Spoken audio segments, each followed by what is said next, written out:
Olá, eu me chamo Eduardo Cadori, sou especialista em gestão e planejamento de trânsito e profissional na área de processo administrativo de trânsito, de defesa e recursos.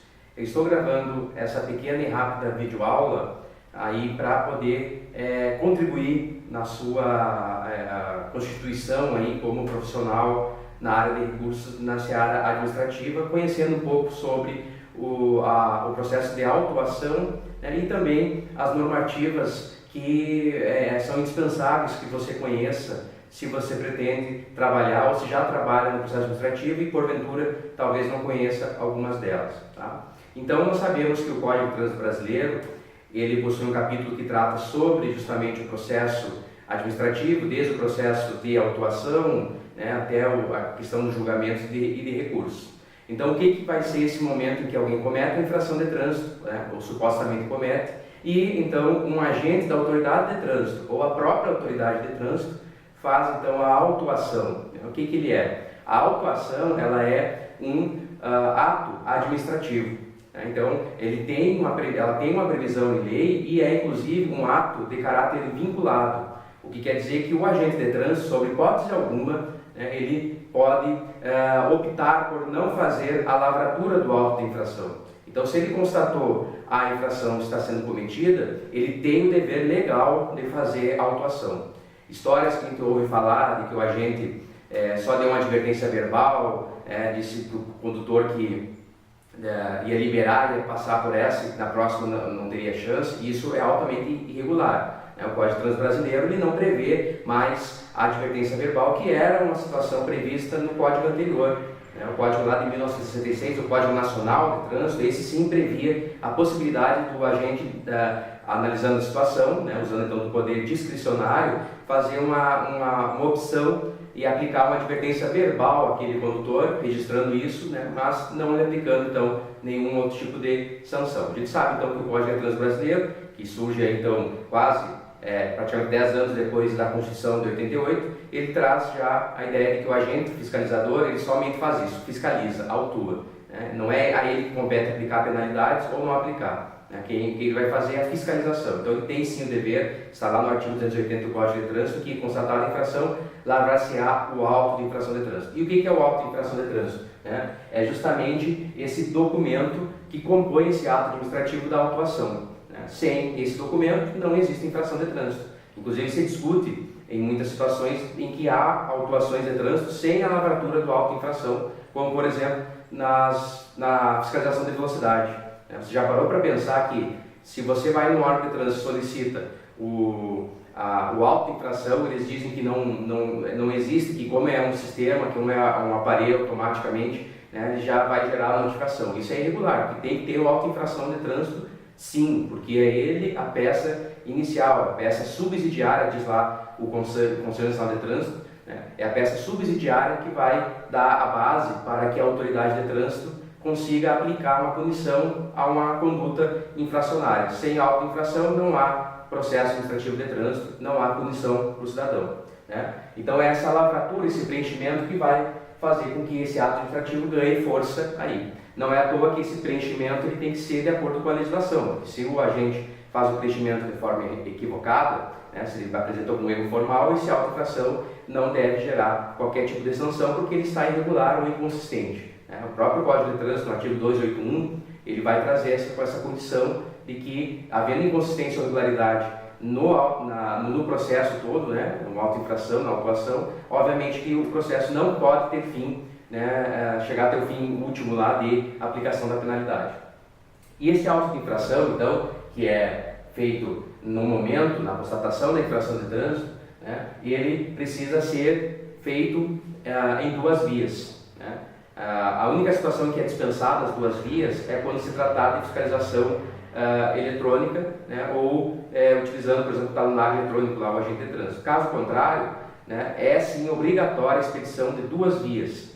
Uma, obviamente, vai ficar de posse do órgão de trânsito, que a autoridade vai utilizar para ensejar no processo administrativo, fazer a abertura dele, e a outra via tem que ser entregue para o cidadão que está sendo autuado lá. Mas eu li na resolução 619 ou na antiga 404, eu vi matérias na TV, em cursos que eu fiz, dizendo que o auto de infração ele só é entregue se a pessoa for o proprietário do veículo que estava ali cometendo infração. Pois é um dos conflitos que nós encontramos aí no Conselho Nacional de Trânsito, que realmente traz essa informação lá na resolução agora a 619, né, que substituiu a 404, e traz essa informação e que ela vai de encontro, né, é contrária a próprias determinações do próprio Conselho Nacional de Trânsito em outras resoluções, né, que, por exemplo, tratam do Manual Brasileiro de Educação de Trânsito, que nós já vamos falar. Então, essa segunda via, ela tem que sim existir e tem que sim ser entregue para o condutor, independente dele assinar ou não. Nós sabemos muito bem que a assinatura não quer dizer que a pessoa está concordando ou aceitando aquela condição, ela pode recorrer, né? E então a assinatura é meramente uma formalidade para que fique notificado, cientificado ali. Perceba que um auto de infração assinado, mas que não tenha datado nele o prazo de defesa inferior, que não seja inferior a 15 dias, ele não tem validade para ser considerado prazo de defesa. Então existe sim a determinação que se o agente constatar a infração, fazer a lavatura do auto, o cidadão assinar e ele colocar o agente de trânsito, então, colocar um prazo de validade, prazo para a defesa, melhor dizendo, né, aquele prazo teria validade. Sabemos que não é assim que funciona, porque o órgão de trânsito tem o dever sim da dupla notificação, ele tem que notificar da autuação cometida, vai enviar a notificação para o proprietário e tem que fazer a notificação depois da imposição da penalidade também, independente do cidadão ter assinado ou não o auto de infração. Agora, o que é muito importante que todos nós saibamos e que a gente cobre e mostre para a sociedade isso, é que o agente de trânsito tem o dever de entregar uma segunda via para o cidadão ali. E o cidadão vai poder sim deve receber em casa a notificação da autuação e vai complementar e verificar se está de acordo com aquele auto de infração que ele recebeu naquele dia que ele foi autuado, ok? Então essa segunda via ela é obrigatória, isso está previsto nas resoluções que tratam dos manuais brasileiros de fiscalização de trânsito, ok? Esse ato então deve ser perfeito, desde o procedimento todo e a autuação em si, né? E o preenchimento do auto de infração. Não pode ter rasuras, tem que ser legível, né? Não pode ter sido feita qualquer alteração, né? O agente de trânsito pode sim invalidar um auto de infração e refazê-lo caso ele constate que cometeu um erro ali no preenchimento, na hora, ele vai fazer isso, mas ele vai consignar, vai registrar no novo auto de infração que ele é um substituto do auto anterior, que o auto anterior não deu certo, né, e ele fez essa substituição. Isso é legal, isso a legislação prevê. Caso contrário, não. Né? Legível, nós pegamos muitos autos de infração de trânsito, obviamente preenchidos à mão, que ninguém entende nada, né? Com letras horrorosas, com informações que você não é capaz de identificar. Né? E para piorar a situação, quando o cidadão recebe a notificação em casa depois da autuação, a notificação não traz as informações completas, as mesmas que trazia o auto de infração de trânsito. Então, às vezes, lá no campo de observação, né, o auto de infração tem um campo chamado observações, que a gente vai relatar a situação observada. Ele preencheu, sim, no auto de infração, mas na notificação da autuação não veio isso, porque provavelmente a pessoa que homologou a auto de infração nem foi capaz de entender o que estava escrito. Né, e você, cidadão, acaba não entendendo também o que o agente escreveu ali. Né? Então, isso é, sim, passível de nulidade, porque o próprio Conselho Nacional de Trânsito assim estabelece essa obrigatoriedade. Né? E o auto de infração tem que ser legal, obviamente que não pode existir um auto de infração que fuja da legalidade, do princípio da legalidade, fuja das normas. Quando isso ocorre, é nulo. Quando ocorre, devemos sim recorrer e mostrar para a administração pública que esse ato infrativo que ela produziu é inválido, já nasce falho, já nasce morto, né? Mas muitas vezes a gente vai precisar avançar e ir para outras instâncias, né, para conseguir fazer valer esse direito. Porque os órgãos de trânsito eles têm sim a obrigação de cumprir a legislação de trânsito. Assim como o cidadão, o condutor do veículo também deve, o órgão de trânsito, seus agentes também tem que estar amparado e aparelhado para poder fazer o procedimento corretamente. Ok? E o agente tem que ser competente. Obviamente que a incompetência faz com que a autuação não seja prevista, né, não seja válida. Nós tivemos agora nos últimos dias uma resolução do Conselho Nacional de Trânsito determinando a presença, né, nos sites dos órgãos de trânsito de uma listagem sobre os agentes de trânsito competentes para fazer a autuação.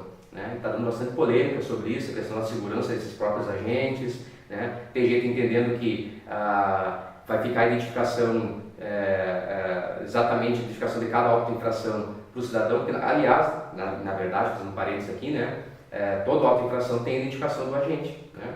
Muitas vezes é só a assinatura, né, mas em muitas outras, às vezes é só o número, né, o código desse agente. Agora, a determinação dessa resolução é que isso fique visível às pessoas. Mas isso é um assunto para um outro vídeo e certamente outras pessoas já estão falando sobre isso de forma muito mais apropriada. Mas então, só para nós visualizarmos isso, que a autuação é um processo, é um ato administrativo, faz parte do processo administrativo, ele tem que ser perfeito, é figurado e materializado através do auto de infração de trânsito, que está preenchido corretamente, que tem que estar de acordo com a legislação, tem que ser entregue à segunda via para o condutor, e com esse documento ele é o indispensável, ele é o principal papel, né, documento que você vai utilizar para fazer uma defesa, né? É praticamente impossível você conseguir qualquer tipo de sucesso no processo de defesa administrativa de trânsito sem ter acesso ao auto de infração. Por isso que os órgãos de trânsito não devem descumprir isso, tem que entregar a segunda via, assine a pessoa, não assine, seja ela condutor e proprietário ou só condutor, não importa, tem que dar a segunda via. Nós temos que cobrar isso e mostrar à sociedade que isso não está acontecendo em muitos órgãos de trânsito. E aqui, para nós só caminhar para o nosso fim aqui desse pequeno vídeo, tá? Eu eleguei aqui algumas das normativas do CONTRAN e do DENATRAN que você tem que conhecer, que não é possível trabalhar com o processo administrativo de trânsito sem conhecer a fundo elas, ok? Então, muitos de vocês certamente já as conhecem, mas não custa dar essa pincelada novamente.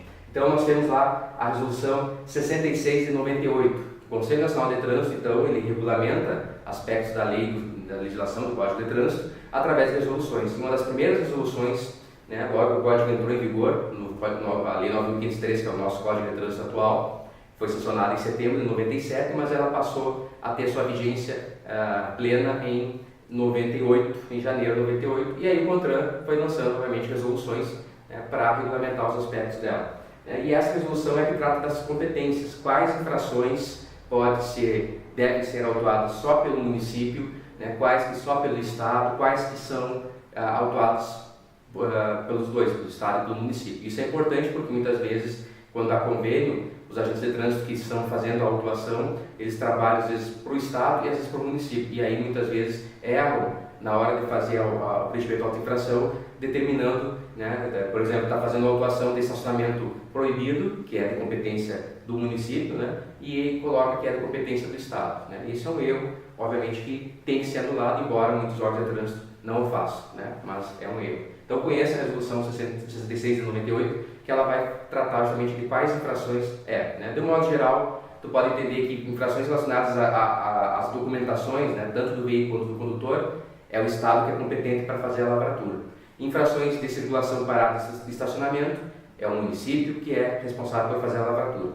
Mas e nas rodovias, como é que funciona? Os órgãos rodoviários e os órgãos fiscalizadores de rodovias, eles podem fiscalizar tanto um quanto o outro. Agora, dentro da área das vias urbanas, né, tem que ser delimitado exatamente quando que é do município e quando que é do Estado, né? Claro que muitas vezes há convênios aí autorizando que o agente do Estado fiscalize a mesma área do município e vice-versa, né? Tem que verificar sempre isso, se naquele caso específico existe esse convênio. Resolução 299, né, que agora recentemente foi alterada pela 692. O que ela traz? Ela trata do procedimento para defesa e recurso, né? A questão de quem que é a parte legítima, o que precisa, que documentações são utilizadas para fazer a defesa do recurso. É uma resolução muito curta, bem rápida, bem básica, mas que está aí muito importante também você conhecer. A gente recebe às vezes dúvidas das pessoas perguntando assim, mas eu sou proprietário do veículo e o meu condutor quer recorrer da multa. Ele pode recorrer, bom, se ele foi identificado, ele é parte legítima, ele pode recorrer sim daquela multa. Eu sou proprietário, meu condutor não quer recorrer, eu quero recorrer. Com certeza você tem direito, você é uma parte legítima aí, ok? Então conheça muito bem a resolução 299 e a alteração que a 692 trouxe também. E aqui entra em três indispensáveis, né? Eu não consigo mais imaginar um processo administrativo de multa, né, em que se vai fazer uma defesa sem observar essas resoluções aqui, que é a 371 de 2010, a 497 de 2014 e a 561 de 2015. O que elas são? Especialmente a 371 e a 561, elas criaram elas apresentam o Manual Brasileiro de Fiscalização de Trânsito. O que consiste esse manual do Conselho Nacional de Trânsito? É um manual técnico operacional para a fiscalização de trânsito no território brasileiro. A ideia, a proposta é padronizar a fiscalização de trânsito. E além de trazer alguns conceitos, alguns inclusive eu usei aqui para falar sobre a auto-infração, né, que ele elenca lá o que são eles, as penalidades, medidas administrativas, os cuidados que se devem ter com isso, tá? Ele traz no seu anexo as fichas de enquadramento, as fichas das infrações de trânsito, todas aquelas centenas de infrações que você vê lá no Código de Trânsito, lá no capítulo 15, o Conselho Nacional de Trânsito elencou aí e criou uma ficha para cada uma das situações, né, com seus códigos de enquadramento e tudo mais, e estabelecendo quando que o agente deve autuar e quando ele não deve autuar, né? E, inclusive, o que deve ser escrito, ou quais são as orientações para serem escritas no campo de observações do auto-infração. E a minha prática tem mostrado que a grande maioria dos órgãos de trânsito, salvo pequenas exceções, não cumprem o Manual Brasileiro de Fiscalização de Trânsito, né? E você que vai fazer sua defesa, ou você que vai fazer a defesa de alguém, você tem que bater em cima disso. Nós temos que forçar a porta, né, e abrir, escancarar essa porta que está lacrada, né, do pensamento dos julgadores, dos órgãos de trânsito, da sociedade, e mostrar para eles que sim, existe uma norma padronizando a fiscalização de trânsito e que ela deve ser cumprida. Se ela não for cumprida, se o auto-infração não tem a informação que o CONTRAN determinou que tinha, que deveria ter, então, logo, essa multa não pode produzir seus efeitos, não pode gerar sanção, pontos na carteira, suspensão, multa, nada, porque está tendo um descumprimento da legislação. Então, tenha sempre isso em mente. Conheça o manual. Quando você recebe uma multa, quando você recebe um cliente, você tem que ir lá e observar se essa autuação está de acordo com o manual. Não está, é o ponto que você vai bater. Temos que bater. Ah, mas os órgãos não estão aceitando, não estão deferindo. Infelizmente, é o que está acontecendo em boa parte dos órgãos. Mas o que adianta?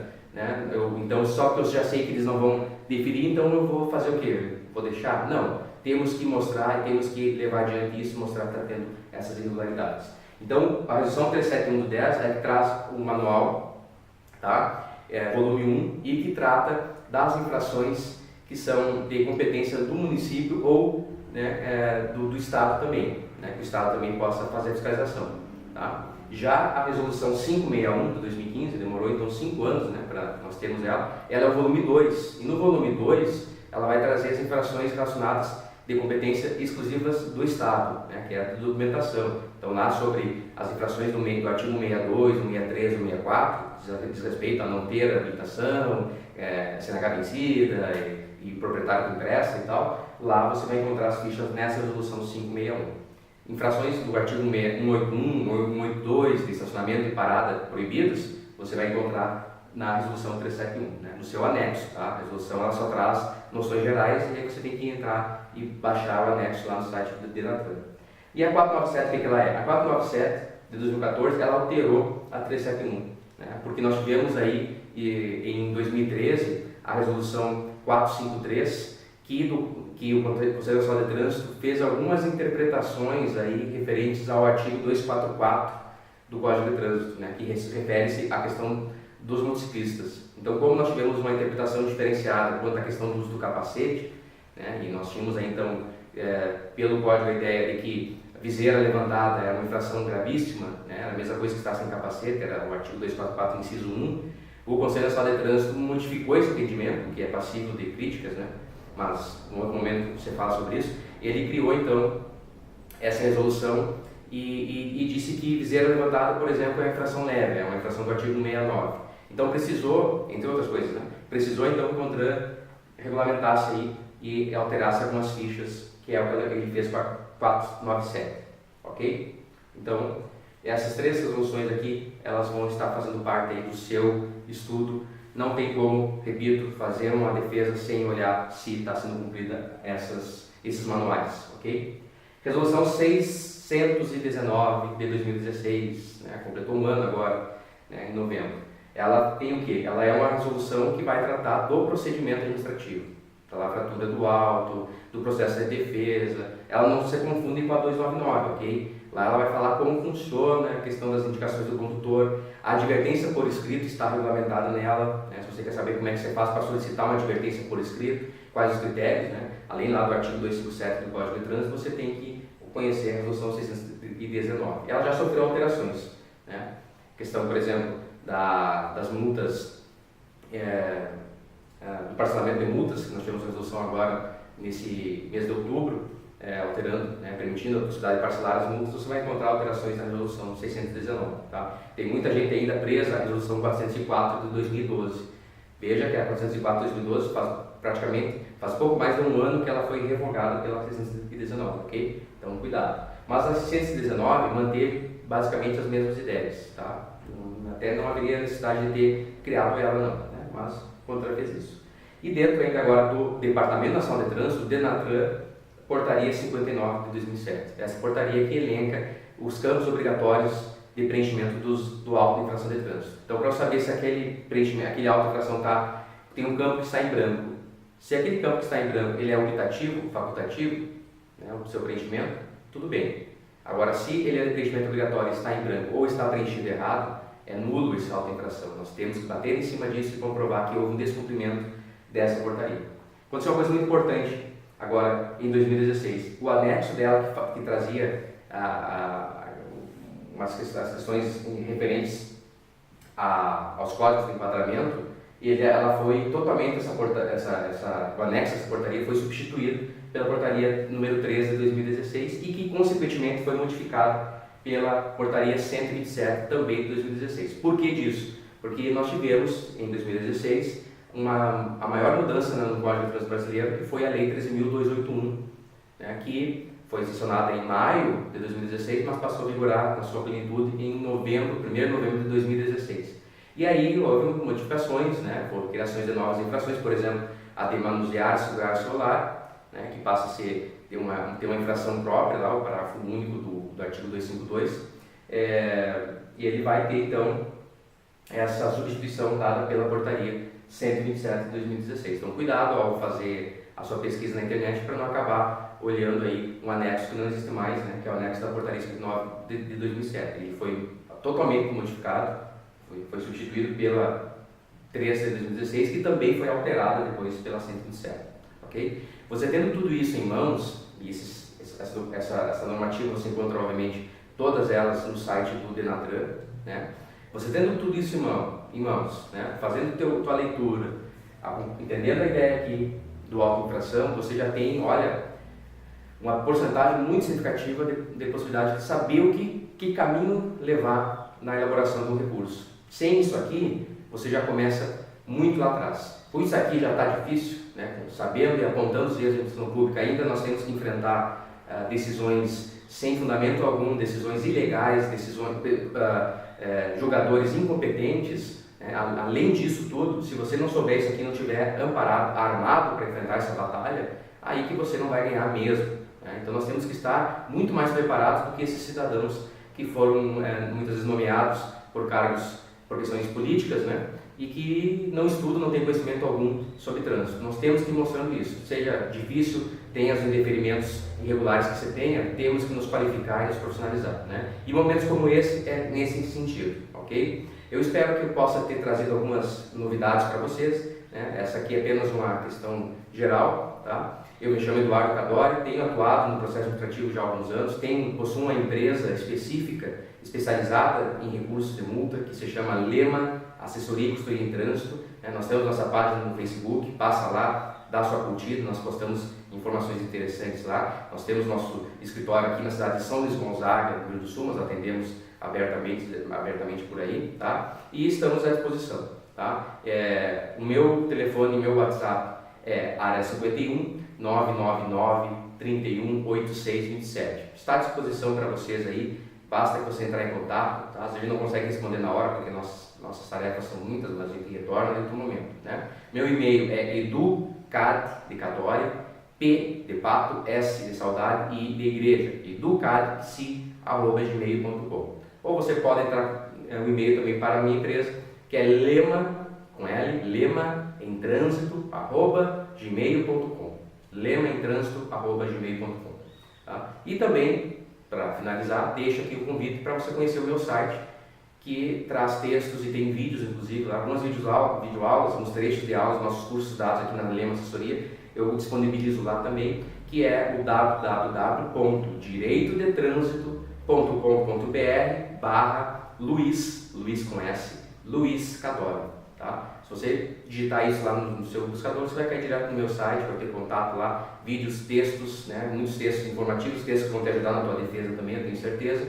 E eu fico então à disposição de qualquer forma que a gente possa auxiliar aí, né? Inclusive na formação de parcerias para a gente atuar, né? Obviamente que você precisa estar amparado com a legislação e produzir seu próprio trabalho, né? Mas o que a gente puder auxiliar dentro das nossas possibilidades, obviamente estamos aí, e se quiser firmar uma parceria também nós estamos fazendo com muita alegria, né? E com muito retorno positivo aí para todas as parcerias também, ok? Muito obrigado e a gente se vê no próximo momento. Até mais.